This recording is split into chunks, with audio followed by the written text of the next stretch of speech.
Very well and passionately put, so thank you very much for that.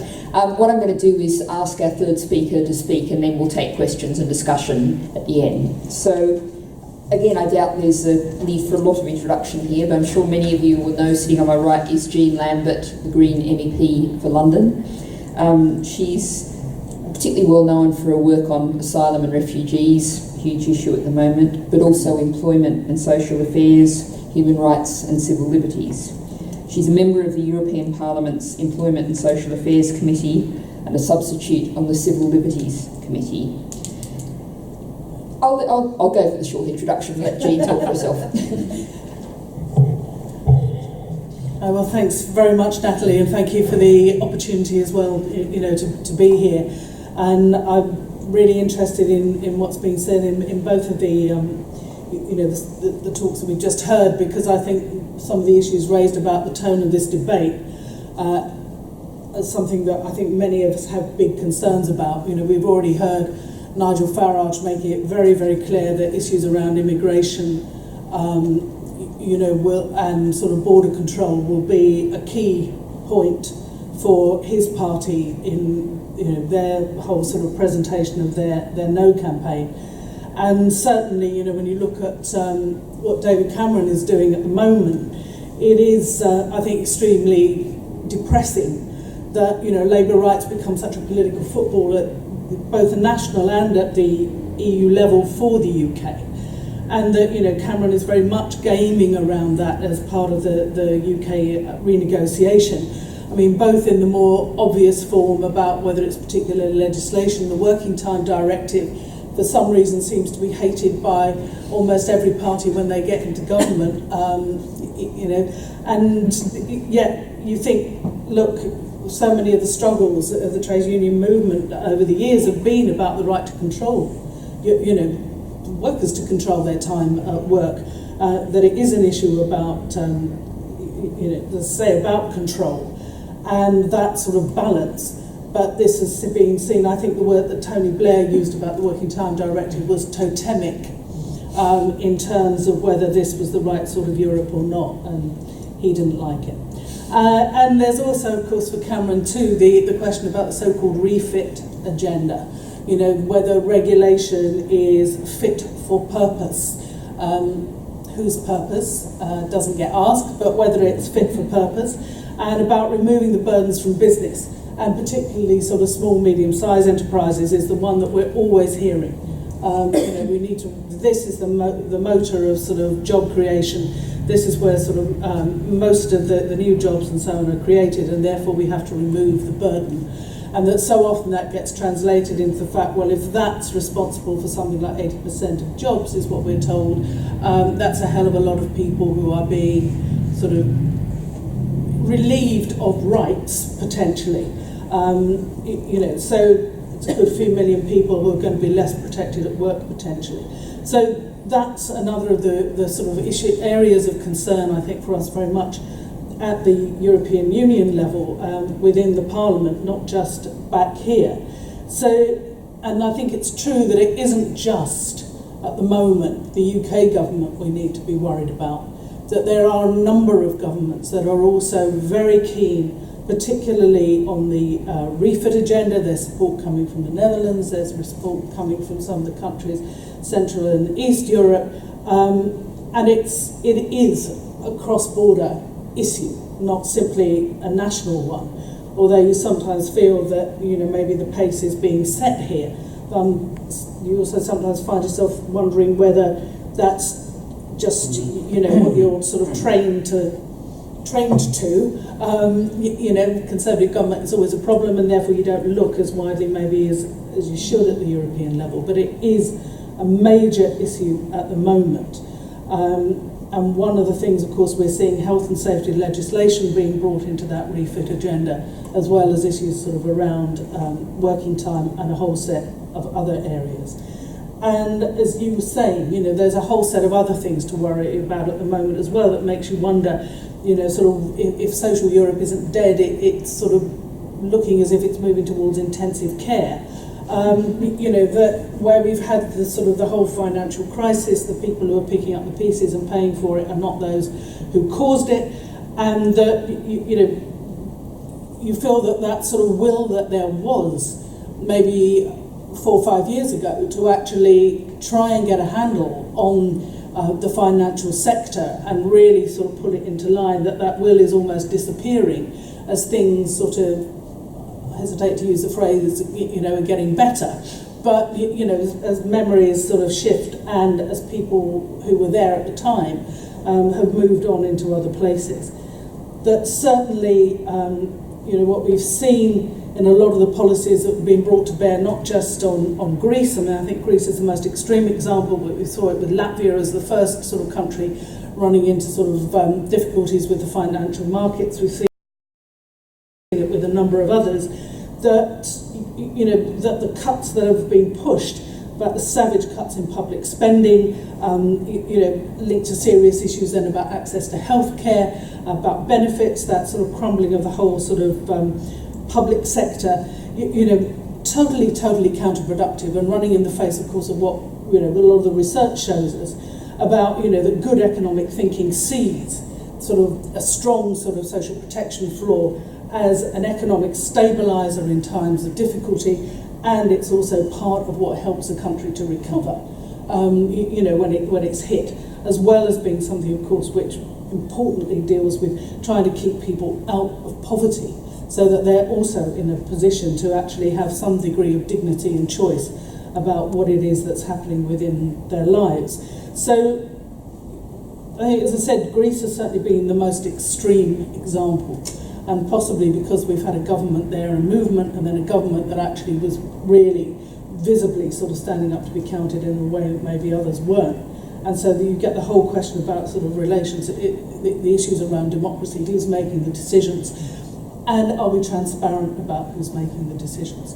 And this is something that certainly in the European Parliament took a bit of time to actually get to the point in the last Parliament where we eventually came to the point where the Parliament as a whole was willing to criticise the actions of the Troika as being undemocratic, as not working in line with fundamental rights, as not working in line with the whole set of things that it should have been doing.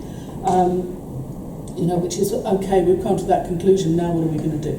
And what's the engagement now of those of us who've been sort of elected to actually try and change things?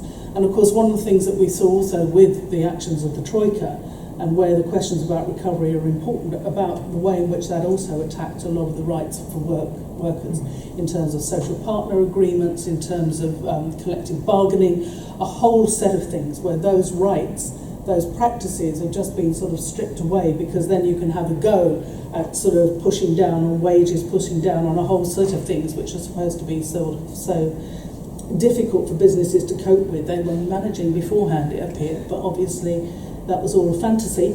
And how we now actually bring that back sort of stronger than ever, because there's no doubt, I think in mine, certainly in my political group in the Parliament and some of the others, and even some, from the centre-right, I think that's important to recognise it, even within the European People's Party. There are others who will very much defend the right of social partnership and of trades unions to actually be active as part of the democratic fabric of societies. And of course, a lot of the choices that we've seen governments make in this crisis have been totally ideological. They're not based on any sort of evidence. And part of the refit agenda, we're now being told everything has to have its upfront assessment, impact assessment, so that we can make, sort of policy based on evidence. And you think, well, that's nice, why weren't you doing it before? But it was very much the sort of ideology of the IMF, where of course George Osborne represents the UK in the IMF. So obviously we had nothing to do with any of this. So in terms of the referendum, as we've been hearing, I mean, certainly Cameron has made it very, very clear. Well, insofar as you can manage it, the agenda seems to sort of slither a bit. Quite depends who he's talking to, and when he's talking to them and what people have said to him makes him realise that some of the things he claimed he was going to do, he can't actually do. It's illegal. That, I think he's in a really difficult, increasingly in a difficult position, and needs to really be put there much more strongly, is that a lot of the things that he is arguing for which are supposed to be for the benefit of the City of London, financial city, in terms of, sort of convenience for business or whatever, are not actually things that will make people vote yes in a referendum. That if you're saying, well, what we're trying to do is sort of, remove some of your rights at work, we want to come out of the sort of, social chapter again and roll all of that back, it's not going to make people say, well, wow, that was really great, David, thank you so much for doing that for us, destroying our rights at a European level as well as at a national one, and of course we're now going to say yes to what it is that you've agreed. So I think it's very, very good that the TUC is putting a lot of pressure on him to really make him think this through, because getting the support of a handful of people, may have a lot of money to spend on the campaign, is not the same as getting the support of people who will then actually go out on the day of the referendum and vote yes. People, as you were saying, absolutely want something which they feel is going to protect them, is going to offer them something sort of which has a future, whereas what he's been talking about is businesses liberated from red tape, from the strength of the EU's own market to open up for greater free trade with North America and Asia. This is the turbocharging, the trade agenda in the Conservative manifesto.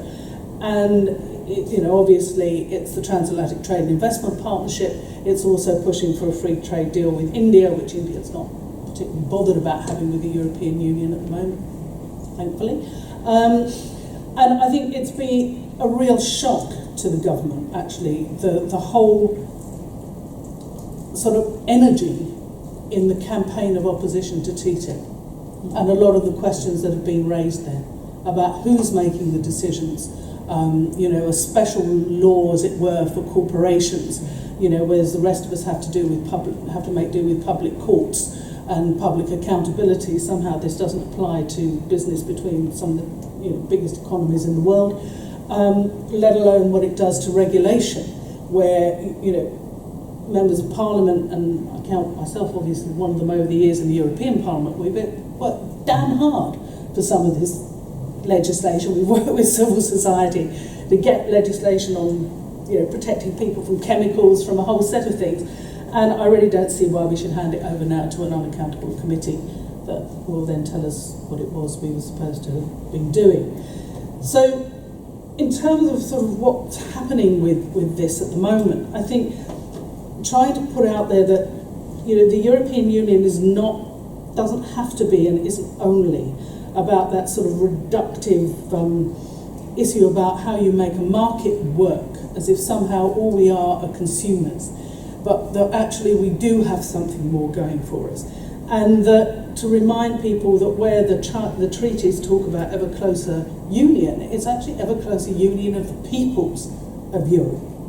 It's not ever closer union of the corporations or governments. It is actually the peoples, and I think that that's quite a powerful thing to bear in mind when we're talking about what might be within this referendum campaign.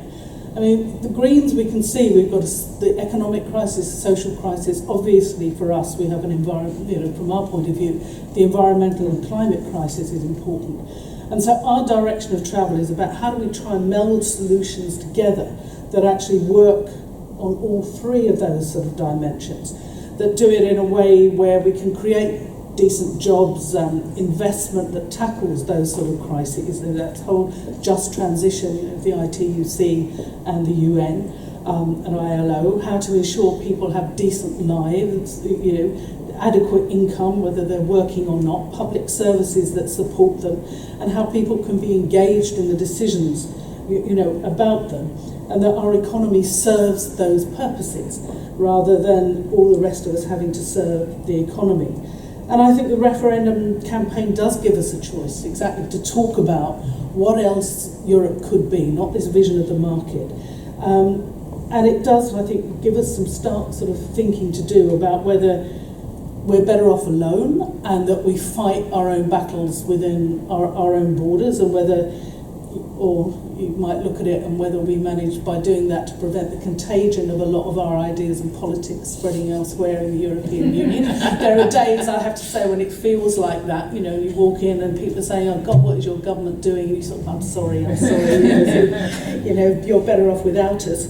It's not about me, it's about you, or whatever. But and whether we can sort of that way develop a sort of almost something which is better, which then acts as a model where we feel more in control and people have more trust in government, or whether we stay and we work for something better, something different.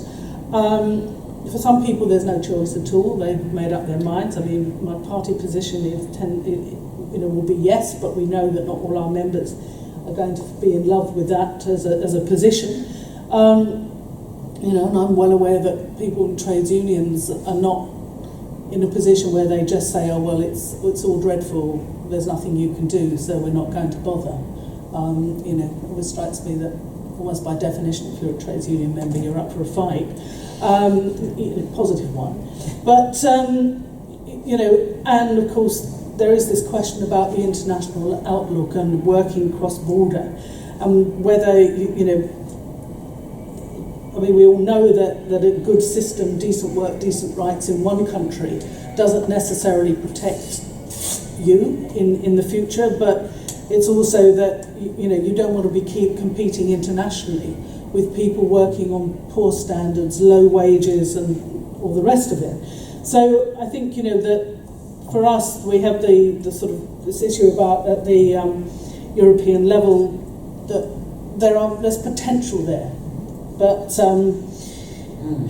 there are days when you really feel that governments don't want you to see it. And so, I don't underestimate the problems, but I think for me, and I've moved from a position of somebody who, I'm old enough to have voted in that last referendum and voted no, to a shifted position, because I think we do have the potential to protect human rights, and social rights are obviously part of that, to stand up to global corporations and to fight climate change in a way that no country can do it alone. But I think that it's absolutely right to be asking the questions about, whether the structures are there and the possibility is there to actually make that, the direction of travel, rather than feeling we're in this permanent sort of conflict.